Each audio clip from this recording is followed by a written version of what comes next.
How's it going? Arctic Game Dev here. I want to show you a little bit of this template. Let me just kind of go over, what's involved. What's in this template? Let's check it out. So right here, this is the title screen. Pretty simple, right?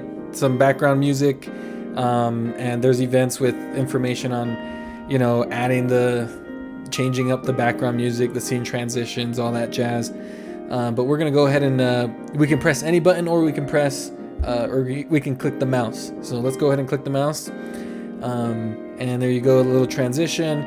You can see a button here for the title screen. You can just quit the game, and we have 4 save slots. If you're using the mouse, which you can use the mouse or a gamepad or even the keyboard to navigate, if you're using the mouse, going to the edges of the screen will scroll the view, and then if you're using the keyboard, you just actually just type in one of the keys. So right now I'm using WASD. I can go up and down, and it will also scroll when you get to that. This is the solution I did to be able to use a gamepad as well, with the title screen, and or with all the menus. So let's go ahead and look at here. Let's go ahead and clear this slot. You can go here. Asks you if you're sure you want to delete. You can go ahead and delete that. Let's go ahead, and you also get a level select screen with some instructions on creating more levels.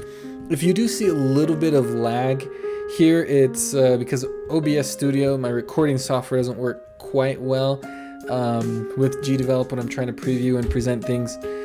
So you might see some frame drops, but for me it's more smooth. And you can try this out online or on Itch, right? You'll be able to just play this little demo of everything. It's got a little credit scene, no real credits, but we'll go ahead and press any button, or you can click to continue. And I don't know if you saw that, but if we go down here to the credits, let me move myself out of the way here. If I click or I press a button, then you saw that little pop-up in the bottom there. So let me move myself back so I'm not in the way. Let's go ahead and play a game here. Again, we can use the mouse, scroll up and down, or there. I do have some settings, so before we go ahead and play, you can change the music, so we'll make it down. And as you can see, you can hear, hopefully you can hear that sound, and if we put the sound volume down, that'll also go down. This will save if we hit save.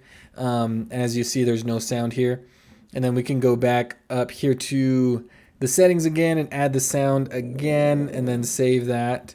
It saves to your save slot the changes you've added. So let's go ahead and save that. We'll go and open up the first level, and let's start playing.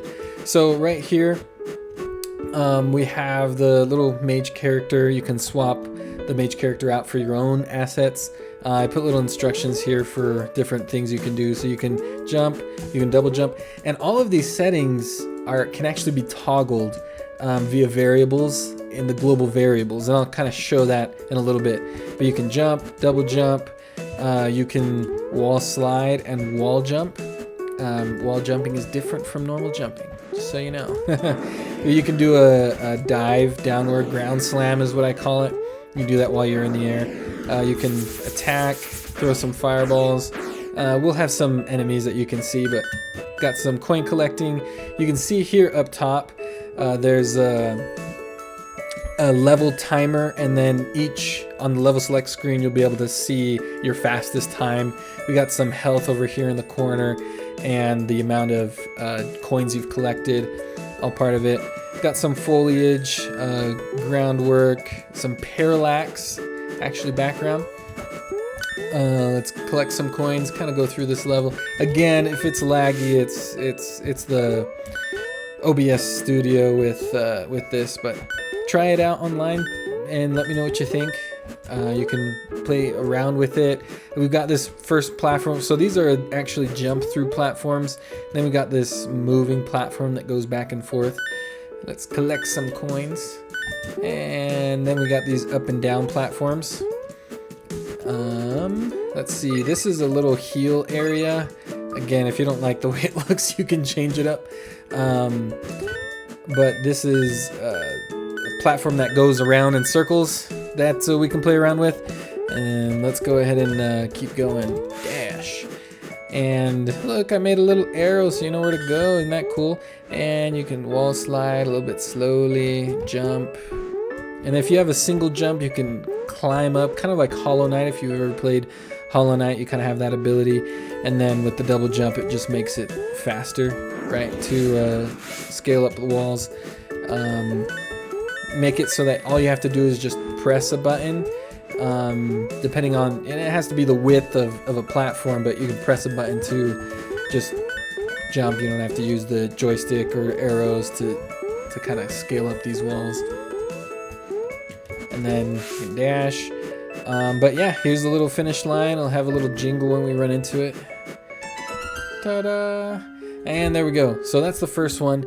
In addition to just kind of platforming, I've added some enemies. So this is a little enemy showcase. I didn't add so much foliage here, but hopefully it still looks nice. So we got a little sploosh, and we can attack him. Hiya! And he goes away. And then we can throw a fireball too. And there's another one. There we go. So you can throw fireballs to attack. We can attack like this. You can see we have this this little bee going around in circles, and if we touch them we get hurt, and we don't want to get hurt. Well, actually, maybe I'll show that. So let's go ahead and go here, and oh no, but you can see we can change the way the bee moves. We attack this bee over here. Jump over him. Oh no, this one's going really fast. You can change the speed. Oh man. Yeah, I must have hit it the wrong way. Anyways, here we go. Let's go ahead and climb on this one. We could jump to that top one, but I want to make sure everything's looking smooth as we glide across here. We can attack some of these enemies. Oh no! Maybe I can get some with the fireballs. Oh man, it's not working. Well, we'll see. I'll just keep going. We have some falling platforms. Oh no, we don't want to fall. No. Okay, well, let's not get out of the screen here. Here we go. We can climb up here. This is a little level I created, and I've got some starter levels you can check out, but all the templates are actually found in the template scene, which I'll go over in a little bit. But yeah, this is kind of an example of what you can do with this template. Again, I'm running out of health, and then I die. And then when you die, you just kind of start over. There is respawn points, actually, so if you fall into an area that is connected to a respawn point, you can see I respawn there. And then there'll be some other respawn points kind of littered throughout here, and hopefully you can make it this far without dying. But yeah, this is a good example. I've got a pause menu here. It brings the volume down a little bit so it's not so loud when you pause. It kind of gives it more of a feel of pausing. And then we can go ahead and quit to, let's go to the level select screen. And yeah, let's go ahead and quit, and then I'll kind of show you what this template has as far as the GDevelop side of things.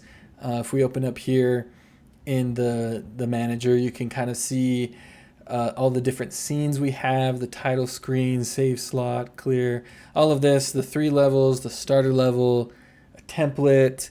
And this template scene is actually where the events that you want, the objects actually for the game will be in, that you can then tweak and change and edit, and the main script is attached to this template scene.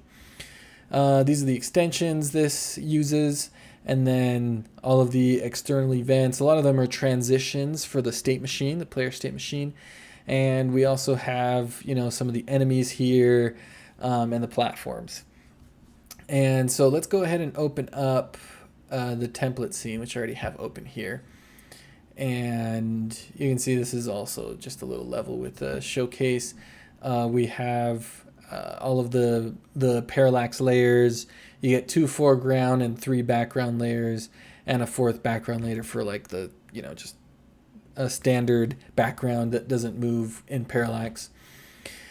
Here are the events. Here's some notes and details on how everything is structured and how to use it.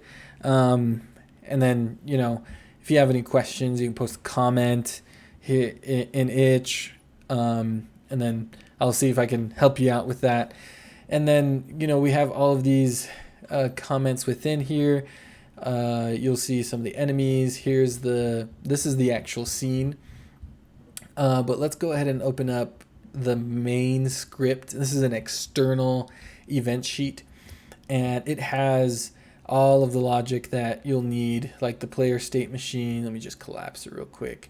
The logic for the platforms and these other things. But yeah, if you open up the player state machine, you see idle, walking, jumping, and so there's quite a bit. I mean, I don't care for going through it. I mean, if you want to pause the video and look at each one, that's totally fine. But there's quite a few events in there.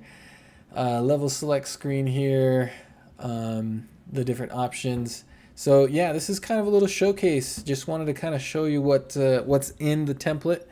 And yeah, hopefully it's something you like.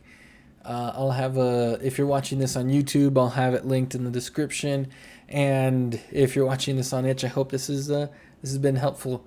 And yeah, thanks.